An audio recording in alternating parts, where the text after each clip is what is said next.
Hi friends, welcome to SS Culinary. இன்னைக்கு நம்ம சேனல்ல பார்க்கக்கூடிய ரெசிபி என்னன்னு பாத்தீங்கன்னா ட்ரெடிஷனல் ஓணம் சத்யால ஸ்பெஷலா ஒரு ரெசிபி தாங்க பார்க்க போறோம். அது என்னன்னு பார்க்கிறதுக்கு முன்னாடி எங்களோட சேனலை நீங்க சப்ஸ்கிரைப் பண்ணனும்னா மறக்காம பண்ணிடுங்க. அப்படியே பக்கத்துல உள்ள பெல் பட்டனையும் கிளிக் பண்ணிடுங்க. இன்னைக்கு நம்ம ஸ்பெஷலா பார்க்கக்கூடிய ரெசிபி என்னன்னு பாத்தீங்கன்னா பாயாசம் தாங்க. பாயாசத்துல எவ்வளோ வெரைட்டி இருக்கு. அதுல ஸ்பெஷலா கேரளா ஸ்டைல்ல அடை பாயாசம் எப்படி பண்ணலாம்னு சொல்லி தான் பார்க்க போறோம். இந்த அடை பாயாசம் ரெண்டு விதமா பண்ணுவாங்க. தேங்காய் பால் வச்சும் பண்ணுவாங்க, நார்மல் பால் வச்சும் பண்ணுவாங்க. இன்னைக்கு நம்ம நார்மல் பால் வச்சு அடை பாயாசம் எப்படி பண்ணலாம்னு சொல்லி தான் பார்க்க போறோம். வாங்க பால் அடை பிரதமம் எப்படி பண்ணலாம்னு சொல்லி பார்க்கலாம்.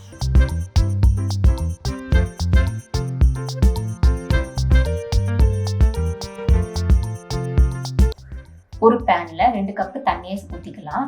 தண்ணி நல்லா சூடானதுக்கு அப்புறம் அடுப்பை ஆஃப் பண்ணிட்டு 1 கப் அடையை சேர்த்துக்கலாம்.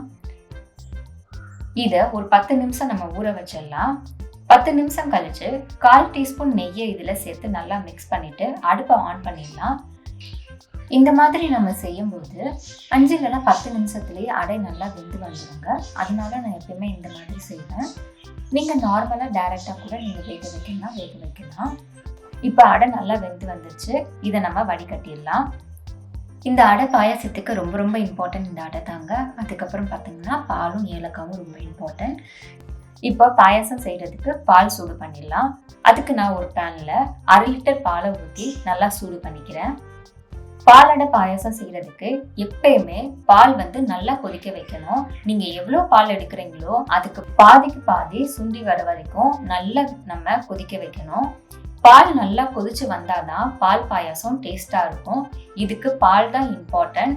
பால் சரியா கொதிக்கலன்னா பாயாசம் டேஸ்டாவே இருக்காது.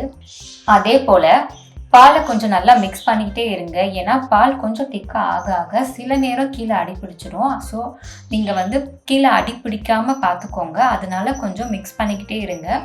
பால் நல்லா திக்கா ஆக ஆக பாலோட கலர் மாறி அந்த க்ரீமி கலராக கொஞ்சம் தெரியும். அந்த மாதிரி ஸ்டேஜ் வந்ததுக்கப்புறம் நம்ம சர்க்கரையை ஆட் பண்ணணும். இப்போது பால் நல்லா கொதிச்சு நல்லா திக்காயிடுச்சு. இப்போ நம்ம 1 கப்பு சர்க்கரையை சேர்த்துக்கலாம். பொதுவாக கேரளாவில் ட்ரெடிஷ்னலாக பண்ணுறாங்க அப்படின்னா சர்க்கரை தான் யூஸ் பண்ணுவாங்க. கண்டென்ஸ் மில்க் யூஸ் பண்ண மாட்டாங்க. நீங்கள் சப்போஸ் கண்டென்ஸ் மில்க் சேர்த்துக்கணும்னு நினச்சிங்கன்னா நீங்கள் தாராளமாக ஆட் பண்ணலாம், தப்பு கிடையாது. நம்ம சர்க்கரை சேர்த்ததுக்கப்புறம் கொஞ்சம் தண்ணி ஆகும் சர்க்கரையெல்லாம் உருக்கி. ஆனால் ஒரு 5 நிமிஷம் நீங்கள் குக் பண்ணாலே ஆட்டோமேட்டிக்காக அகைன் பால் அந்த திக்னஸ்க்கு வந்துடும். அந்த ஸ்டேஜ் வந்ததுக்கப்புறம் நம்ம ஒரு 1/2 டீஸ்பூன் ஏலக்காவை சேர்த்து கொஞ்சம் நல்லா மிக்ஸ் பண்ணிக்கலாம். இப்போ நம்ம வேக வச்சுருந்தோம் இல்லையா அடையை இதை சேர்த்துக்கலாம். நம்ம அடை சேர்த்ததுக்கப்புறம் நல்லா மிக்ஸ் பண்ணி விடணும். பொதுவாக அடையை ரைஸ் ஃப்ளோரில் தான் பண்ணுவாங்க. ஸோ அதை நம்ம பாலில் சேர்த்ததுக்கப்புறம் ஆட்டோமேட்டிக்காக பாலில் கொஞ்சம் திக்காக ஆகும்.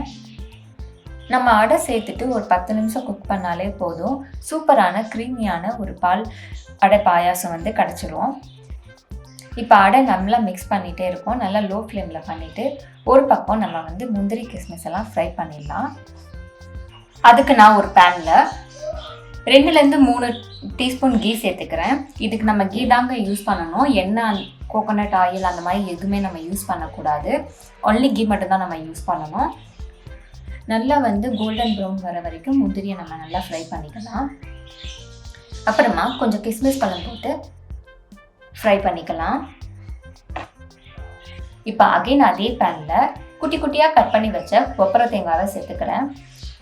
தேங்காவை நல்லா ஃப்ரை பண்ணிக்கலாம். பொதுவாக அடை பாயாசம் தேங்காய் பால் வச்சு பண்ணும்போது இந்த கொப்பரை தேங்காவை ஃப்ரை பண்ணி போடுவாங்க. அந்த பாயாசத்தோட ப்ளஸ்ஸே இந்த கொப்பரை தேங்காய்ன்னு சொல்லாங்க. ஏன்னா பாயாசம் குடிக்கும்போது நடுவில் அந்த தேங்காய் நம்ம கடிச்சு சாப்பிட ரொம்ப டேஸ்ட்டாக இருக்கும். பாயாசத்தோட ஃப்ளேவரே சூப்பராக இருக்கும். பால் பாயாசம் பண்ணும்போது கொப்பரை தேங்காய் கண்டிப்பாக ஆட் பண்ணணுன்ற அவசியம் இல்லை. ஆனால் இந்த பால் பாயசம் சாப்பிடும்போது நடுவில் அந்த தேங்காய் கடிச்சு சாப்பிட டேஸ்ட்டு ரொம்ப நல்லாயிருக்கும். அதனால நான் எப்போயுமே இந்த பாயசத்துக்கு தேங்காய் ஆட் பண்ணுவேன். ஸோ நீங்களும் இதே மாதிரியே ட்ரை பண்ணி பாருங்கள். இப்போது அடை பாயாசம் சர்வ் பண்ண ரெடியாக இருக்குது. இப்போ நம்ம ஃப்ரை பண்ணி வச்சோம் இல்லையா, தேங்காவை முதல்ல சேர்த்து நல்லா மிக்ஸ் பண்ணிக்கலாம். ஒன்ஸ் தேங்காய் எல்லாமே நல்லா மிக்ஸ் ஆனதுக்கப்புறம் நம்ம ஆல்ரெடி ஃப்ரை பண்ணி வச்ச முந்திரி கிஸ்மிஸ் பழம்லாம் சேர்த்து நல்லா மிக்ஸ் பண்ணிடலாம். அவ்வளோதாங்க. அடுப்பை ஆஃப் பண்ணிவிட்டு இதை ஒரு பவுலில் மாற்றிட்டு சர்வ் பண்ணிடலாம். சூப்பரான க்ரீமியான பாலடை பாயாசம் ரெடி ஆகிடுச்சு. கேரளாவில் ரொம்ப ஃபேமஸான இந்த டிஷ்ஷு ஓணம் அன்னைக்கு பர்டிகுலராக செய்வாங்க. அது மட்டும் இல்லாமல் எல்லா மேரேஜ் ஃபங்க்ஷன்லேயும் அடை பாயாசம் கண்டிப்பாக செஞ்சுருப்பாங்க. இவ்வளோ ஃபேமஸான இந்த பாயாசம் இனிமேல் நம்மளும் நம்ம வீட்டில் செஞ்சு சாப்பிட்லாம். ஸோ நீங்களும் உங்கள் வீட்டில் மறக்காமல் ட்ரை பண்ணி பாருங்கள். சூப்பராக பால் அடை பிரதமம் எப்படி பண்ணுறதுன்னு சொல்லிட்டு பார்த்தோம். இன்றைக்கி நான் அடை வந்து ரெடிமேடாக வாங்கி தாங்க பண்ணியிருக்கேன். அது நம்ம வீட்டில் செய்கிறதுக்கு கொஞ்சம் ப்ராசஸ் இருக்கும். அந்த ப்ராசஸ் தனியாக ஒரு வீடியோ உங்களுக்கு நான் போடுறேன். ஸோ நீங்களும் பால் அடை பிரதமம் வீட்டில் செஞ்சு பாருங்கள். டேஸ்ட் எப்படி வந்ததுன்னு சொல்லிட்டு கமெண்ட் பாக்ஸில் கமெண்ட் பண்ணுங்கள். நெக்ஸ்ட் ஒரு டிஃப்ரெண்ட்டான வீடியோவில் உங்களை பார்க்குறேன். பாய்.